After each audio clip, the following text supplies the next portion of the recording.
ஆனால் விஜய் அண்ணா என்பவர் ஒரு கட்சிக்காரங்களுக்கு அரிதாக இருக்கக்கூடாது. அவர் யதார்த்தமாக இருக்கணும். அப்போ யதார்த்தமாக அவர் அடிக்கடி புகைப்படம் எடுத்துக்கிற ஒரு ஆளாக இருக்கிறாரு, இல்லை அடிக்கடி சந்திக்கிறாருன்னா போய் புகைப்படம் எடுத்துக்க மாட்டாங்க.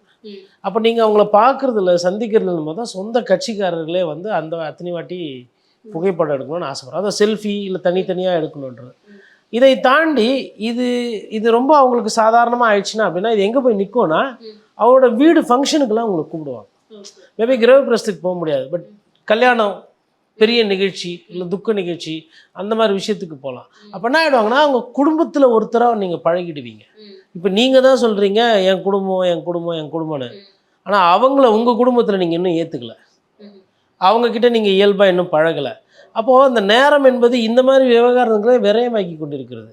அப்போ இதுக்கப்புறம் இவர் பழகி அவங்க பேரை தெரிஞ்சு, தொகுதியை புரிஞ்சு, பூத்து தெரிஞ்சு, அந்த பூத்தில் எவ்வளோ என்ன இருக்குது ஏது இருக்குது இதெல்லாம் தெரிஞ்சு, இப்போ இந்த வேலைகள்லாம் அவருக்காக வேறு யாரோ செய்கிறாங்க. ஒரு விஷயத்தை எனக்காக நான் செய்கிறது எப்படி இருக்குது, ஒரு விஷயத்தை எனக்காக இன்னொருத்தர் செய்கிறது எப்படி இருக்குது, ரெண்டுத்துக்கும் வித்தியாசம் இருக்குது. அந்த வித்தியாசம்லாம் எதுவும் தெரியாமல் தன்னுடைய 3வது வருடத்தில் அந்த கட்சியை வந்து அவர் வழி நடத்தி கொண்டு செல்கிறார்.